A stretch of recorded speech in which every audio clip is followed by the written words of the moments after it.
જય હિન્દ વિદ્યાર્થી મિત્રો, હું છું સોટા મેઘરાજસિંહ. સંત કૃપા વિદ્યાલય વતી તમારું હાર્દિક સ્વાગત કરું છું. ઓનલાઈન એજ્યુકેશનમાં તમારું હાર્દિક સ્વાગત છે. તો વિદ્યાર્થી મિત્રો, આપણે આગળના તાસમાં સ્તૂપો અને વિહારો વિશે ચર્ચા કરી. આજે આપણે પ્રાચીન ભારતના શિક્ષણના વારસાની ચર્ચા કરીશું. તો ચાલો મિત્રો, આપણે શરૂ કરીએ. શિક્ષણનો વારસો. હડપ્પીય સભ્યતાનો વિસ્તાર અને તેની વિકસિત નગર વ્યવસ્થામાં જોતા એમ કહી શકાય ને ટેકનિકલ શિક્ષણ 4000 વર્ષથી અપાઈ રહ્યું છે. હવે હડપ્પીય જે સભ્યતાનો જે વિસ્તાર છે અને તેની વિકસિત નગર વ્યવસ્થા છે, એને જોતા એના ઉપરથી આપણે એવો અંદાજ લગાવી શકીએ કે ભારતમાં ઉચ્ચ કક્ષાનું શિક્ષણ અને ટેકનિકલ શિક્ષણ છે એ 4000 વર્ષ પહેલાથી અપાઈ રહ્યું છે. બરાબર. શાના ઉપરથી આપણે આવું નક્કી કરીએ છીએ? હડપ્પીય સભ્યતાનો જે વિસ્તાર છે અને તેની વિકસિત નગર વ્યવસ્થા છે, એને જોતા આપણે એમ કહી શકીએ કે ભારતનું જે ઉચ્ચ શિક્ષણ છે, ઉચ્ચ કક્ષાનું શિક્ષણ છે અને ટેકનોલોજીકલ શિક્ષણ છે, તે 4000 વર્ષથી અપાઈ રહ્યું છે. મોહેંજો-દડોમાંથી શિક્ષણ સંસ્થાના અવશેષો પ્રાપ્ત થયા છે. જે મોહેંજો-દડોની જે સભ્યતા છે આપણી જૂની, એનામાં શિક્ષણ સંસ્થાના અવશેષો પણ પ્રાપ્ત થયા છે. એટલે તે સમયે પણ મોટી મોટી શિક્ષણ સંસ્થાનો ચાલતી હતી. શિક્ષણ સંસ્થાના પણ અવશેષો પ્રાપ્ત થયા છે.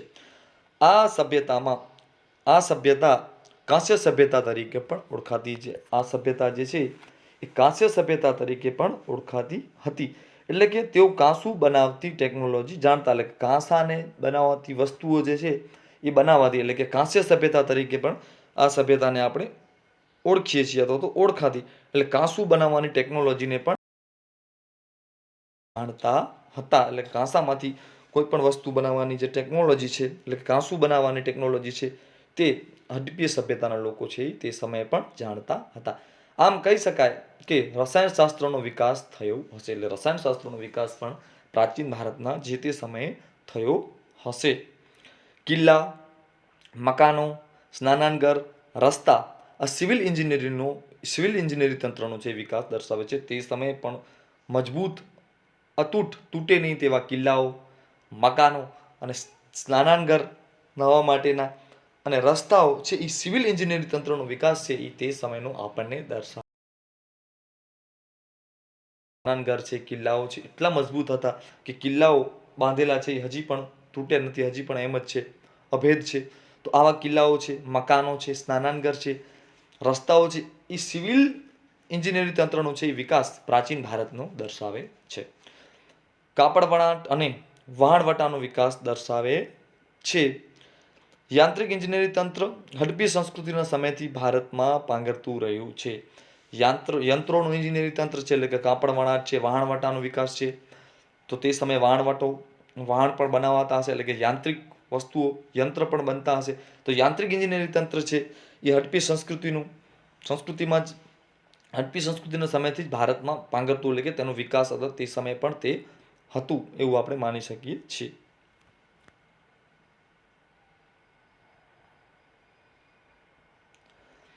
પ્રાચીન ભારતમાં શિક્ષણ આપતી 5 વિદ્યાપીઠો, જેને આપણે યુનિવર્સિટી કહી શકીએ, તેના અવશેષો મળી આવ્યા છે. તો પ્રાચીન ભારતમાં પણ મોટી મોટી યુનિવર્સિટીઓ જેવી વિદ્યાપીઠો છે એના અવશેષો આપણને મળી આવ્યા છે. 5 વિદ્યાપીઠોના અવશેષો પ્રાચીન ભારતમાં આપણે યુનિવર્સિટી કહી શકીએ તેવી વિદ્યાપીઠોના અવશેષો આપણને મળી આવ્યા છે.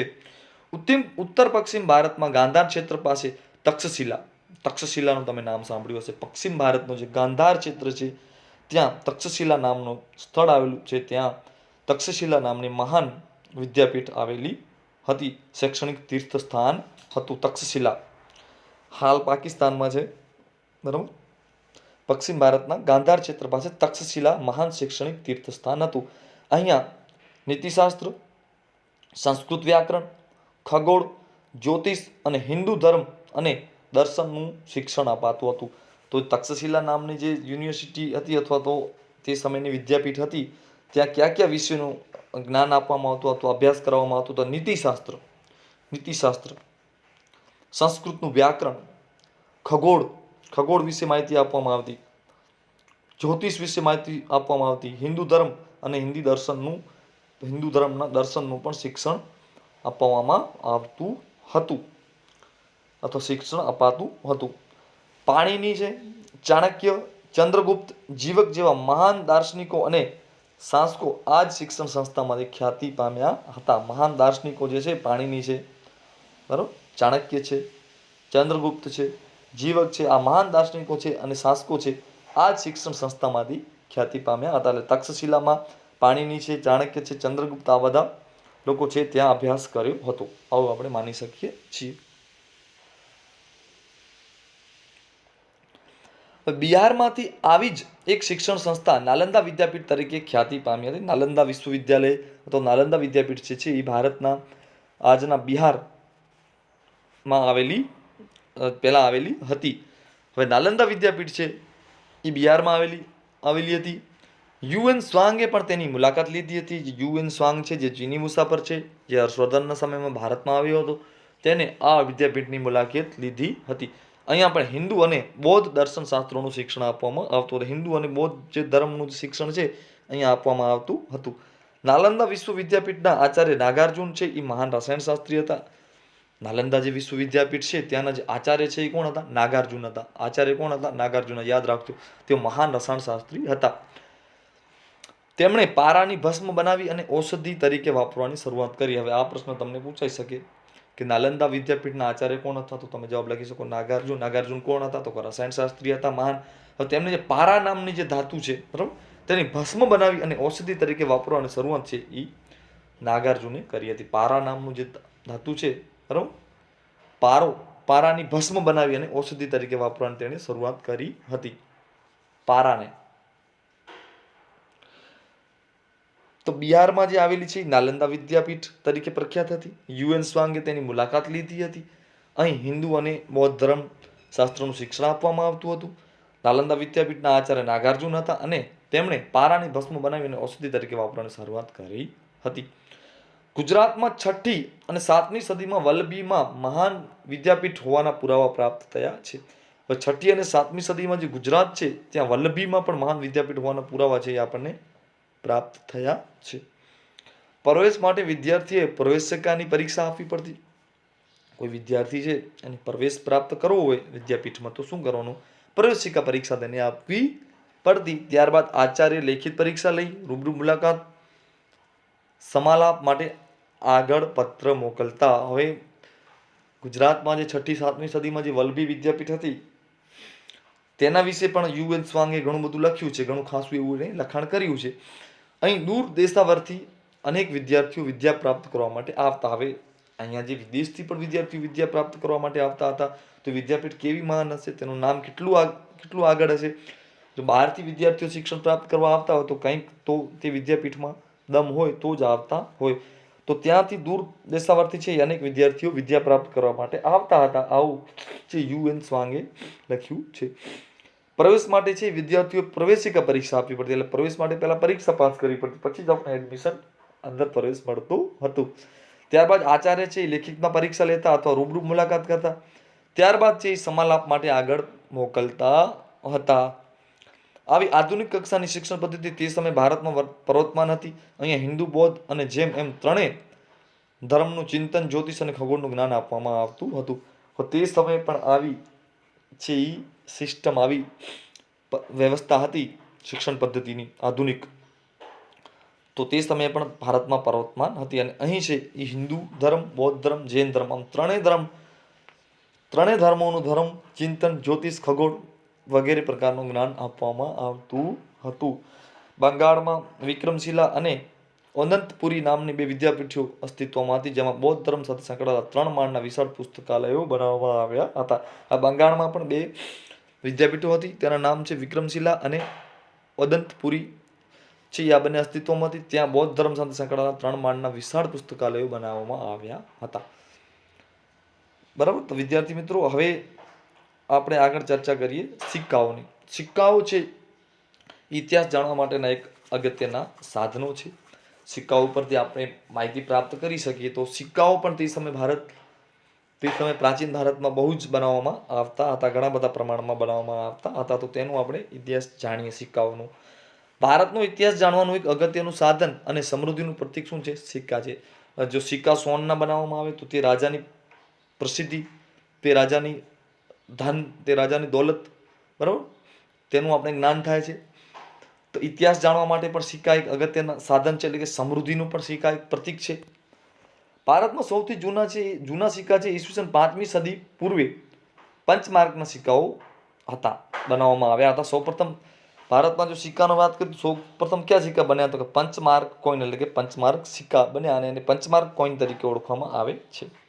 સૌથી જૂના ઈસવીસન પૂર્વે 5મી સદીમાં આ સિક્કાઓનું નિર્માણ થયું હતું. ત્યારબાદ ઇન્ડો ગ્રીક રાજાઓએ વિશિષ્ટ પ્રકારના સુવર્ણ સિક્કા શરૂ કર્યા. પંચમાર્કના સિક્કા પછી છે ઇન્ડો ગ્રીક રાજાઓ જે છે એમણે એક વિશિષ્ટ પ્રકારના સિક્કાઓ બનાવ્યા. તે સિક્કાઓ કોના હતા? સોનાના હતા. અને જેના ઉપર રાજાનું ચિહ્ન, સિક્કા ઉપર શું હોય? રાજાનું ચિત્ર હોય, રાજાનું ચિહ્ન હોય, આકૃતિ, ફોટો હોય, અને તે સમયનો ઉલ્લેખ થયો હતો. અને તે રાજાનો સમય કયો છે, તે રાજા કયા સમયમાં હતા તેનો પણ ઉલ્લેખ થયો છે. તો સિક્કા છે એ ભારતનો ઇતિહાસ જાણવાના એક અગત્યના સાધન છે. સિક્કા છે જે તે સમયના રાજાની સમૃદ્ધિનું પ્રતીક પણ છે. ભારતમાં સૌથી જૂના સિક્કા 5મી સદી પૂર્વે પંચમાર્કના સિક્કા છે. ત્યારબાદ છે ઇન્ડો ગ્રીક રાજાઓ, એટલે ઇન્ડો ગ્રીક કોમ્બિનેશન વાળા જે રાજાઓ હોય છે, ઇન્ડો ગ્રીક રાજાઓ, તમને વિશિષ્ટ પ્રકારના સુવર્ણ સિક્કા શરૂ કર્યા, અલગ પ્રકારના સોનાના સિક્કા, જેના ઉપર રાજાનું ચિહ્ન અથવા તેનું આકૃતિ ઉપર જો સિક્કા ઉપર ફોટો હોય, તેનો સમય પણ તેમાં ઉલ્લેખ થયેલો હોય તે સિક્કા ઉપર. તેનાથી આપણને તે સમયનો ઇતિહાસ પણ જાણવા મળે છે. સૌથી શ્રેષ્ઠ સિક્કા ગુપ્ત કાળના જોવા મળે છે. ગુપ્ત કાળના સિક્કાઓ છે સૌથી શ્રેષ્ઠ સિક્કા છે ભારતના ઇતિહાસમાં. સમુદ્રગુપ્તના વીણાવાદન કરતા અને વ્યાઘ્ર પરાક્રમ, ચંદ્રગુપ્ત પ્રથમના રાજા રાણીના અને ગરુડના, ચંદ્રગુપ્ત દ્વિતીયના સિંહ વિક્રમના તથા ગરુડ ધ્વજના સિક્કા મોટા પ્રમાણમાં મળી આવ્યા છે. આ બધા સિક્કાઓના નામ છે. ચંદ્રગુપ્ત છે એ વીણા વગાડે છે તેના સિક્કા છે, અને વ્યાઘ્ર અને પરાક્રમના સિક્કાઓ છે ચંદ્રગુપ્તના, બરાબર. ચંદ્રગુપ્ત પ્રથમના રાજા રાણીના અને ગરુડના સિક્કાઓ, ચંદ્રગુપ્ત દ્વિતીયના અને સિંહ વિક્રમના તથા ગરુડ ધ્વજના સિક્કા મોટા પ્રમાણમાં મળી આવેલા છે. આ બધા સિક્કાઓ છે એ ગુપ્ત યુગની સમૃદ્ધિનું વર્ણન કરે છે અને મોટા પ્રમાણમાં આપણને આ સિક્કાઓ મળી આવ્યા છે. આ સિક્કા મોટે ભાગે સુવર્ણના છે, એટલે આ સિક્કાઓ છે મોટે ભાગે કેના છે? સોનના બનેલા છે, સોનાના સિક્કાઓ છે, જેનાથી તે સમયે ભારતને અપાર સમૃદ્ધિની માહિતી મળે છે. જો સોનાના સિક્કા બનાવવાની કોઈની જો ક્ષમતા હોય તો તેની પાસે સંપત્તિ, તેની પાસે મિલકત, તેની પાસે ધન, તેની પાસે પૈસા કેટલા આવે તેનો આપણે અંદાજ લગાવી શકીએ છીએ. તો ગુપ્ત યુગમાં છે મોટા પ્રમાણમાં સિક્કાઓ છે સોનાના મળી આવેલા છે. તેનાથી આપણને તે સમયની ભારતની અપાર સમૃદ્ધિની માહિતી મળે છે. ભારતનો સર્વાંગી વિકાસ સદીઓથી થતો રહ્યો છે. જ્ઞાનથી લગભગ તમામ આપણા દેશમાં ફૂલી અને વિકસી છે. ભારતનો મહાન સાંસ્કૃતિક વારસો સમગ્ર વિશ્વમાં અદ્વિતીય છે. ભારત જેવો સાંસ્કૃતિક વારસો કોઈ દેશ પાસે છે નહીં. ભારતનો વારસો છે એ અદ્વિતીય છે.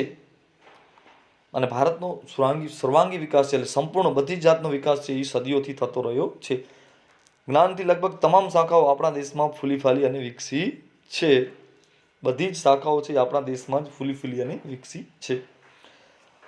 તો હવે આપણે ફરીથી રિવિઝન કરીએ. સિક્કાઓ છે ઇતિહાસ જાણવા માટેના અગત્યના સાધન છે. પંચમાર્કના સિક્કાઓ છે ઈસવીસન 5મી સદી પૂર્વે બને સૌથી જૂના સિક્કા છે. ત્યારબાદ ઇન્ડો ગ્રીક રાજાઓએ વિશિષ્ટ સિક્કા બનાવવાનું કાર્ય શરૂ કર્યું. સોનાના સિક્કા બનાવવાનું તેમણે ચાલુ કર્યું. તેના ઉપર રાજાનું ચિહ્ન હોય અથવા તો આકૃતિ અથવા ફોટો હોય, તે સમયની માહિતી હોય, બરાબર. એનાથી આપણે છે તે સમયનો ઇતિહાસ છે એ આપણને જાણવા મળે છે. સૌથી શ્રેષ્ઠ સિક્કા છે એ ગુપ્ત સમયમાં બન્યા હતા, બરાબર. ચંદ્રગુપ્ત છે એ વીણા વગાડે છે અને વ્યાઘ્ર અને પરાક્રમ કરતા તેના સિક્કાઓ, ચંદ્રગુપ્ત પ્રથમ બંનેના રાજા રાણીના સિક્કાઓ, ગરુડના સિક્કાઓ, ચંદ્રગુપ્ત દ્વિતીય છે તેના સિંહ વિક્રમના સિક્કાઓ, ગરુડ ધ્વજના સિક્કાઓ વગેરે સિક્કાઓ છે એ મોટી પ્રમાણમાં આપણને મળી આવેલા છે. હવે આ સિક્કાઓ છે મોટે ભાગે સોનાના બનેલા છે, એટલે સુવર્ણના છે, જેનાથી આપણે છે તે સમયની ભારતની અપાર સમૃદ્ધિની છે માહિતી પ્રાપ્ત થાય છે. ભારતનો સર્વાંગી વિકાસ છે એ સદીઓથી થતો રહ્યો છે. જ્ઞાનથી લગભગ તમામ શાખાઓ, બધી જ શાખાઓ, જ્ઞાનથી લઈને બધી જ શાખાઓ છે એ આપણા દેશમાં જ ફૂલી છે અને વિકાસ પામી છે. ભારતનો મહાન સાંસ્કૃતિક વારસો છે સમગ્ર વિશ્વમાં છે અદ્વિતીય છે. આવી રીતે છે તમે આ પાઠમાં ભારત વર્ષની ભવ્યતા વિશે માહિતી પ્રાપ્ત કરી. ભારત દેશ છે કઈ રીતે પ્રાચીન સમયથી જ વિકસિત દેશ રહેલો છે અને વિકાસ કરતો આવેલો છે, બરાબર. તો વિદ્યાર્થી મિત્રો, આ પાઠનો જે સ્વાધ્યાય છે તમારે સામાજિક વિજ્ઞાનની પાકી નોટમાં લખવાનું રહેશે. સ્વાધ્યાય પોથીમાં સંપૂર્ણ સ્વાધ્યાય તમારે લખવાનું છે, બરાબર. નિદર્શન કલા અને ખાલી જગ્યાઓ છે, ટૂંકમાં ઉત્તર આપો છે, ખરા ખોટા છે, અને ટૂંક નોંધમાં ધર્મેતર સાહિત્ય, પ્રાચીન ભારતના સ્થાપત્યો, પ્રાચીન ભારતની ખેતી અને ગ્રામીણ અને નગર જીવન. તો વિદ્યાર્થી મિત્રો, સ્વાધ્યાય છે તમારે સામાજિક વિજ્ઞાનની પાકી નોટમાં પૂર્ણ કરવાનું છે. અને આપણો 8મો પ્રકરણ છે અહીં પૂર્ણ થાય છે અને હું મારા શબ્દોને અહીં વિરામ આપીશ. જય હિન્દ.